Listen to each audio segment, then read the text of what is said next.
Hello කොහොමද ඔයාලට සාදරයෙන් පිළිගන්නවා M Diary YouTube channel එකට. මේ ඔයාලට පෙන්වන ලස්සන ලිලි මල් පොකුරක් හදාගන්න විදිහ තමයි අද මම ඔයාලත් එක්ක බෙදාගන්න යන්නේ. එහෙනම් අපි බලමු කොහොමද ලිලි මල හදාගන්නේ කියලා. මෙන්න මේ වගේ මල් රේණු ටිකකුයි ලයිට් එකකුයි පයිප් ක්ලීනර් කැමති පාටකින් ගන්න ෆ්ලෝරල් ටේප් එකක් කතුරක් තව ග්ලූ ගන් එකක්. ඉතින් අපි පයිප් ක්ලීනර් එකක් අරගෙන මෙන්න මේ විදිහට දෙකට කපා ගන්නවා. ඒ දෙකට කපාගත්තු කෑලි දෙකත් මෙන්න මේ විදිහට දෙකට නවාගෙන අපි එන්න එක පැත්තකින් තියමු. ඊපස්සේ ආයෙත් පයිප් ක්ලීනර් එකක් අරගෙන ඒ පයිප් ක්ලීනර් එකේ හරි මැද හොයා ගන්නවා. ඊට පස්සේ අපි අර නවාගත්තු පයිප් ක්ලීනර් දෙක අනිත් පයිප් ක්ලීනර් එකේ හරි මැදින් තියාගෙන මෙන්න මේ විදිහට ඔතා ගන්න ඕනේ. දෙපාරක් තුන් පාරක් වගේ කරකවලා තද කරලා ඔතා ගන්න. ඊට පස්සේ ඔක්කොම පයිප් ක්ලීනර් එකම පැත්තකට එන විදිහට මෙන්න මේ විදිහට අතෙන් හදා ගන්න. හදාගෙන දිග පයිප් ක්ලීනර් කොටසක් අරගෙන ඊටු පයිප් ක්ලීනර් කොටස් පහම එතන විදිහට මෙන්න මේ විදිහට වටේට තදට ඔතාගෙන යන්න. එක කොටසක් හරි අහුනේ නැත්තම් ඊට පස්සේ මල් පෙත්ත හරියට හැදෙන්නේ නැතුව යනවා. ඔන්න එහෙනම් අපි බලමු තව පෙත්තක් හදාගන්න විදිහ.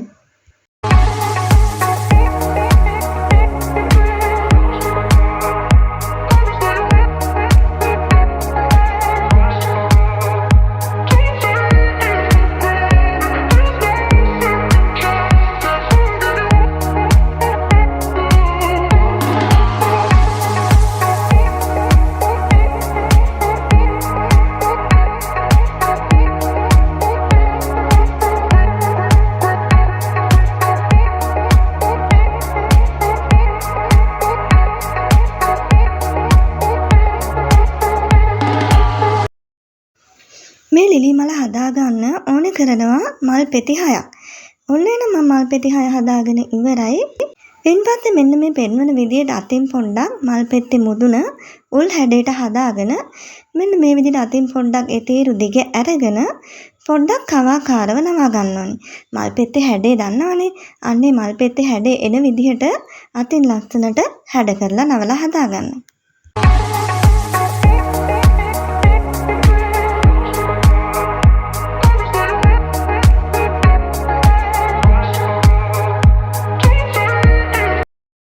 එම හදාගත්තට පස්සේ අපි අර ගත්තු ලයිටර් එකෙන් මෙන්න මේ විදිහට අපි මල් පෙත්තේ ඔතාගත්තු යට කොටස තියෙනවනේ. අන්නේ ඔතාගත්තු හරිය ලයිටර් එකෙන් මෙන්න මේ විදිහට ලාවට වගේ ටිකක් පුච්ච ගන්න ඕන. ඒ විදිහට පුච්චගෙන ඉවර වෙලා අපි ළඟට ගමු කම්බියක්. කම්බියකුත් අරගෙන තව පයිප් ක්ලීනර් එකක් අරගෙන ඒ පයිප් ක්ලීනර් එක හරි මැදින් දෙකට කපා ගන්නවා.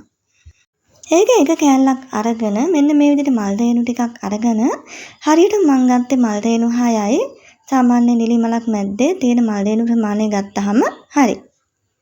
මෙන්න මේ විදිහට කම්බියේ මුදුනට තියලා හරියට තියලා තද කරලා අල්ලගෙන අර අපි කපාගත්තු පයිප් ක්ලීනර් කොටසක් අරගෙන මෙන්න මේ විදිහට වටේට හොඳ තදට හිටින්න ඔතාගෙන යනවා.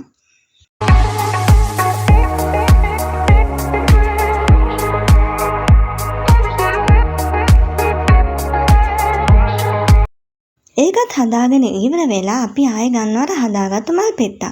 මල් පෙත්තේ අපි අර පුච්චගත්තු තැන තියෙනවනේ. අන්න එතෙන්ට මෙන්න මේ විදිහට ගම් ටිකක් තවරගෙන අර අපි මල් රේණු ඔතාගත්තු ඒ පයිප් ක්ලීනර් එකට තියලා මෙන්න මේ විදිහට තද කරලා අලව ගන්න ඕනේ. ඒ විදිහටම අනිත් හදාගත්තු මල් පෙති ටිකත් ගානට ලස්සනට හරියටම සමාන්තරව පෙති 6ම එක විදිහට හිටින විදිහට අලව ගන්න ඕනේ.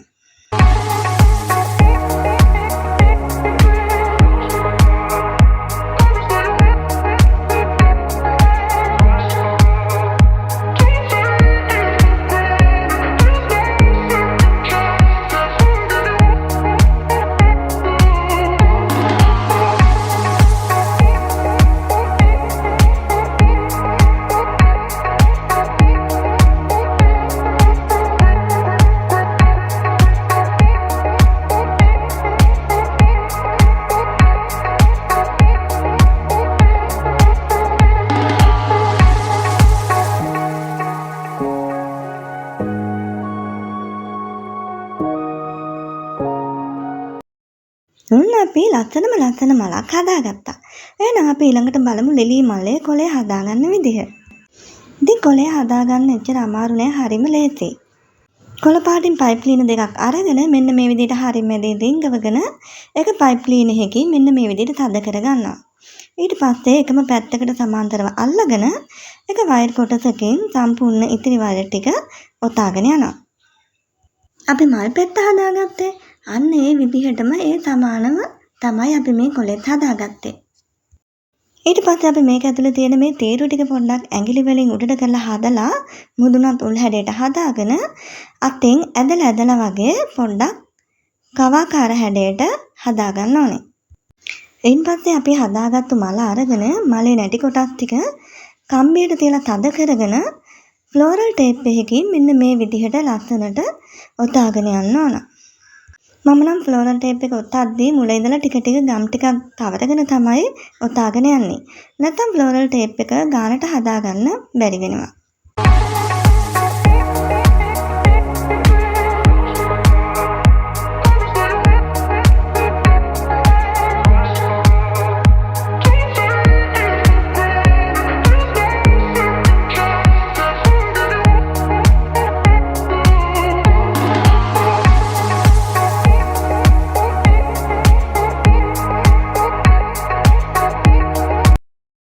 උතාගෙන ඉවරුණාට පස්සේ ඊළඟට මම මෙන්න මේ විදිහට කොළයකුත් අරගෙන ගම් දාලා ඒ නැට්ට තැනකින් අලව ගන්නවා. අපිට තේරෙනවනේ මේ හරියට කොළේ තිබ්බහම ගැලපෙනවා කියලා.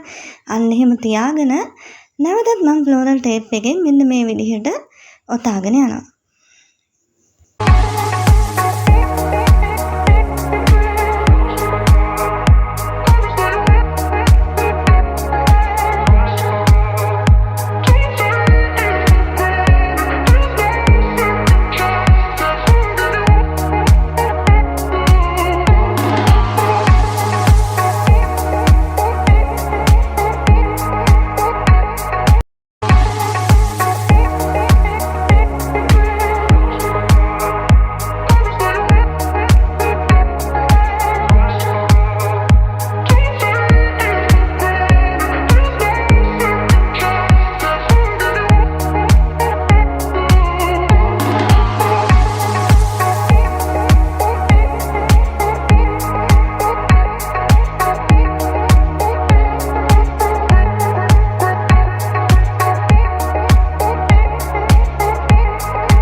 ඔන්න අපේ එකමික ලස්සන ලිලි මලක් අපි සම්පූර්ණ කරගත්තා.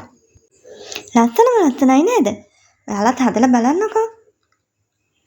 ඉතින් ඔන්න මෙතන මම ලිලි මල් එක්ක තව පොහොට්ටුවක් එකතු කරලා තියෙනවා. එහෙනම් අපි බලමු මේ පොහොට්ටුව කොහොමද මම හදාගත්තේ කියලා. මං ගාව රෝස පාට පයිප් ක්ලීනර් ඉවර වෙලා තිබුණු නිසා තමයි මම මේ සුදු පාටින් ගත්තේ. ලිලි මලේ පෙත්තට ගත්තු විදිහටම තමයි අපි මෙන්න මේ පොහොට්ටුවටත් පෙත්ත හදාගන්නේ.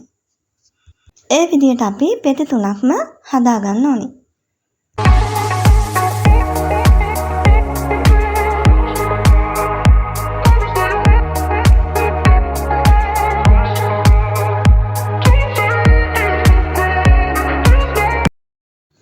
ඔන්න මම පෙති 3ක් හදාගෙන ඉවරයි. ඊට පස්සේ කම්බියක් අරගෙන අපි අර රේණුවට මලේ අන්න ඒතෝ විදිහටම මෙන්න මේ විදිහට පයිප් ක්ලීනර් එකකින් ඔතාගෙන යන්න ඕනි. එන්නේම අපි ඔතාගත්තු කොටසට ගම් ටිකක් තවරගෙන අපි අර පෙති 3 අලව ගන්න ඕනි. එහෙම අලව ගද්දී පෙත්තේ වක්‍ර වෙලා හැඩ වෙලා තියෙන කොටස තමයි අපි මලේ මැද්ද පැත්තට හරවලා අලව ගන්නෙ. එහෙම අලව ගද්දී හරියට සමාන්තරව හිටින විදිහට අලව ගන්න. පෙත්තේ උඩ කොටස එහා මෙහා වුණාට ඒක ගැටලුවක් නැහැ. අපිට මල් පෙති ටික අලවලා ඉවරුණාට පස්සේ ඒක ගානට හදා ගන්න පුළුවන්. හරි. දැන් මේ පෙති 3 අලව ගත්තට පස්සේ පෙති 3 මුදුන තියෙනවනේ. මුදුන මේ මම පෙන්වන විදිහට මුදුන ටිකක් තදින් අල්ලගෙන අඹරව ගන්න. ටිකෙන් ටික පාතට යන්න හැඩ වෙන්න අඹරව ගන්න.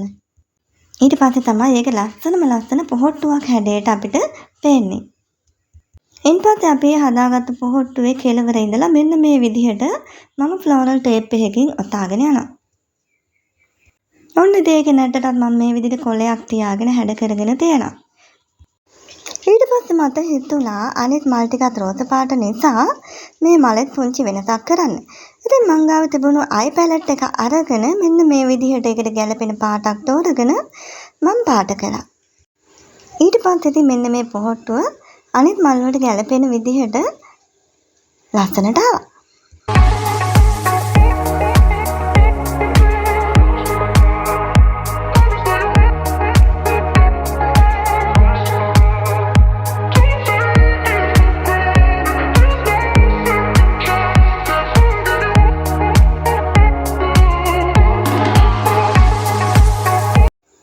ඊට පස්සේ මම මෙන්න මේ විදිහට අනිත් ලිලි මල් ටිකත් පාට කරගත්තා. මලේ ඇතුල් කොටසට විතරක් පාට තවරගෙන ඇතුල් කොටසටයි මුදුන් කොටසටයි විතරක් පාට තවරගත්තා. එතකොට අමුතු ස්වභාවික ලස්සනක් තේනවනේ.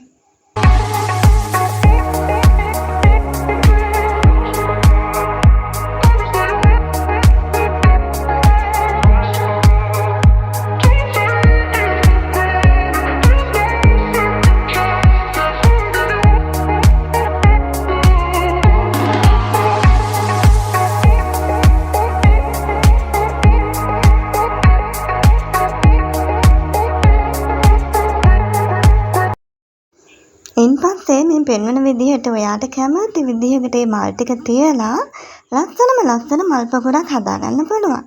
ඉතින් මෙන්න මේ වගේ මල් පොකුරක් කෙනෙකුට gift එකක් දෙන්න හොඳයි නේද? ඉතින් ඔන්න එහෙනම් අද මම ඔයාලගෙන් සමුගන්නවා. ආයෙත් වීඩියෝ එකක් අරන් එනකම් ඔයාලා හැමෝටම සුබ සන්ධ්‍යාවක් කියලා ප්‍රාර්ථනා කරනවා. ගෙන් යන්න.